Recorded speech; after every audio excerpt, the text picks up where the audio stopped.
Will the midterms save us or doom our democracy?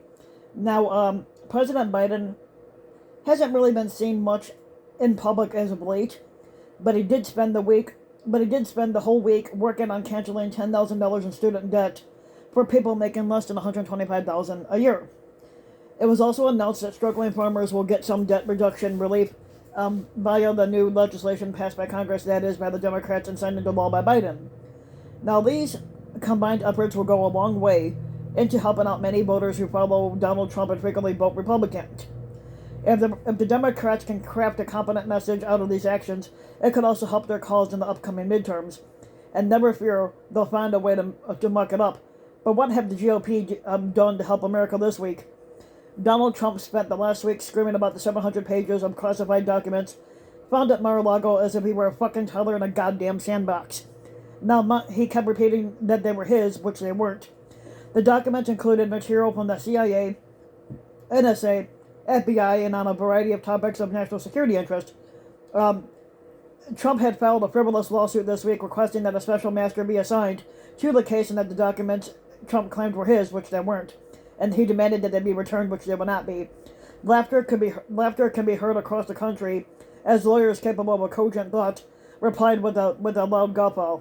To them, Trump's lawsuit sounded more like a press release and a poorly written one, even from a Trump point of view. Meanwhile, other members of the Trumplican Club, who still call themselves Republicans, were busy pulling their hair out while racing to the finish line and who's the craziest fucking bastard in Congress contest. Representative Marjorie Taylor Greene is apparently in the lead, but her House colleagues, the Lauren Boebert, who's married to a pedophile, another pedophile, Matt Gaetz, and Jim Jordan are running neck and neck for second, and less than a furlong behind. With all of these fucking nut jobs, you'd still think there'd be a Sunday around here somewhere. And no one has seen Mark Meadows, Trump's last White House chief of staff, since the last full moon when he sat baying like a coyote in the plains. And Jared Kushner has a fiction book, sorry, a fucking memoir, he wants you to buy. Now all of them still claim fealty to the Don, who seems content to use hundreds of pages of government documents as scratch pads and toilet paper. And why did he really try to keep all of these documents? The answer will likely be chilling, so stay fucking tuned. Now, meanwhile, as we coast into the midterm elections, the country, as always, is divided. Half think that Donald Trump is crazy, and half think that he's merely a criminal. I'm fucking kidding. Everyone knows he's a crazy fucking criminal. Some Democrats, however, have decided that whoever is left worshipping Trump are stupid fucking white people. I've heard this on 3 separate occasions during the last week, as well as criminal white people. It isn't just white people who worship the Don, but if you want to address those stupid fucking white people, they're not all stupid, and they are the group of Trump voters most likely to leave him. The criminals, well, they're fucking criminals, but there are many who are being called stupid because they are afraid that the Democrats want to take away their rights, which is not the case. They see the Black Lives Matter movement as a threat, religions other than those who worship the Christian God as a threat, and any move toward the lesbian, gay, bisexual, transgender equality as a threat to their rights. Don't even start with the hordes of illegals swarming across the border, either to take our jobs or sap the country of its vitality and social services. Now, these are not necessarily stupid fucking people, though indeed some of them are. They are fearful. They are fucking fearful people. They have been programmed, and they need to be deprogrammed. Now, consider this your handy-dandy Trump deprogramming guide. Let's start with the hordes of illegals. The numbers comparatively speaking, are not much different than they have been during the last 40 years. And if you want to make a point with those who are programmed, please remind them that big business, particularly corporate agriculture, encourages and pays for many migrant workers because these particular workers are cheap and they're necessary, and it's necessary labor. When have any of the big agribusiness conglomerates ever faced prosecution for hiring migrants? I'll fucking wait. The Simpson-Mazzoli Act, signed back into law back in 1986, made it illegal to hire undocumented immigrants, but few have ever faced any repercussions for doing so. Let's move on to the GOP's supposed problems with invasive policies. Most of the Trumpers decry government overreach and will tell you that the government needs to mind its own fucking business, as many have said before. Government governs best that governs least. The Republicans are fine with that until you talk about the bedroom, and then you're all up in their fucking business. Ask your Trumper friend if they want the government telling them what to do in their bedroom or what to do with their own fucking body. And then remind your Trumper neighbor or relative that when it comes to taking away rights, only one party has successfully done that during the last 50 years, and that's the Republican Party. That's the coup de grace. it's something they might actually understand. While many Trumpers may on the surface cheer the reversal of Roe v. Wade with the Supreme Court's Dobbs decision, that's actually the single largest bipartisan issue in the country, and Democrats still need to flip some Republican voters to win this fall. If Democrats lose the House and the Senate, the country is fucking done. I say that not as a partisan, but as an observer who firmly believes the country has rotted from within since Ronald Reagan's administration, and we're quickly losing our ability to fucking save it. Electing Democrats this fall will not guarantee the country won't fall apart. It merely remains the best choice to give the United States a fighting chance of remaining so. Now, otherwise, it's time to mothball democracy and start flying the fascist flag. And thus, the need to appeal to at least some of the stupid white people who, if properly courted, might not just vote Democrats. But what the fuck do I know? I've had conversations with several of them, and more than a dozen and less than several million. Many hardcore Trumpers will eventually admit to something like this. Well, I don't really care what someone else does as long as I can do what the fuck I want. The problem is, there's a disconnect. They think the Democrats want to mandate pride parades, which is not the case, and transgender stripper poles in preschool and denounce God as Satan, while letting black people enslave white culture,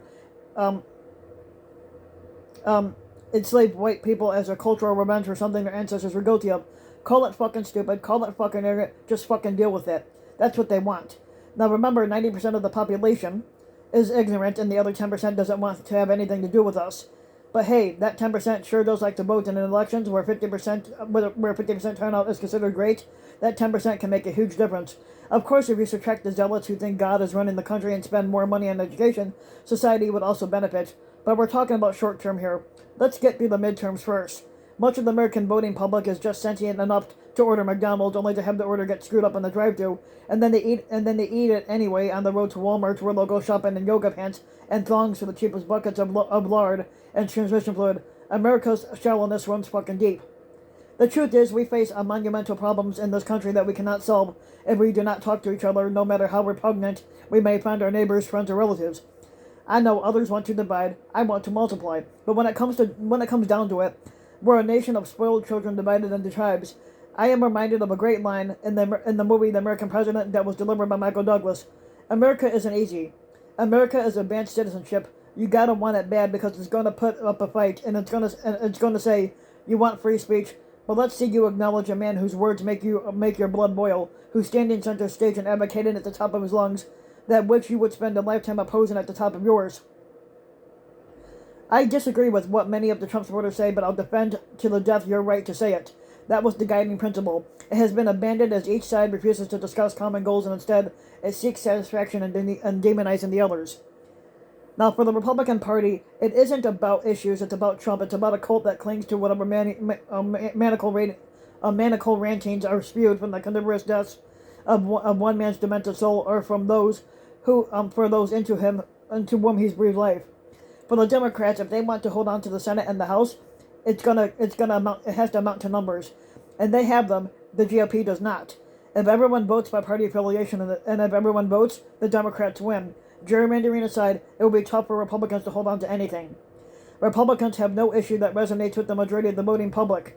On every single issue of importance, they betray their true nature. They're not on the right side of history on any issue, and that is, when they bother to embrace any issue at all, they rather than trying to scare voters to death. When has any party ever been looked upon favorably by history if it supports book burning, revoking civil rights, promoting state-sponsored religion, or an economic system that makes feudal lords look like socialists? I'll tell you when. Fucking never. But there is no guarantee that when the November midterm elections are in the record books, common sense will overcome stupidity, particularly with the corporate media acting like lobotomized stenographers who pretend that national politics in 2022 is business as usual. And to program the media, that's a whole different story. For now, we'll settle for defeating autocracy and seeing Trump indicted. But in a country that collectively seems to suffer from political mental illness, it's not a foregone conclusion that either event will occur. This is irony, of course. But as wiser men than me have observed, if our republic is to fall, it will collapse from within rather than being conquered from outside. So when we find ourselves at an inflection point in history, when our actions will have an immediate effect likely to determine life not only in the United States, but across the globe for the next 50 years or longer, it could lead to the end of our American democracy. We missed those type of clues when Trump first stepped into the public arena, but now we're dealing with an ex-squatter who has been twice impeached. He faces potential criminal charges, and willfully kept and did God knows what the fuck with the incredibly sensitive documents. The sensitive government documents, basically. And for some reason, this man's minority cult party still could take over the Senate and House as well. From the outside looking in, it must appear that Americans embrace insanity on a grand scale. The verdict on that observation will be issued the day after the November election is settled. So if you like the video, you can give the video a like and subscribe to my channel, RBW King. You can also hit the notification bell so you'll be notified when a new video comes out. And if you want to support my work even further, you can donate to my Patreon link, which you can find in the About section of YouTube. And for just as little as a few bucks a month, your donation can help go a long way, and thanks for listening.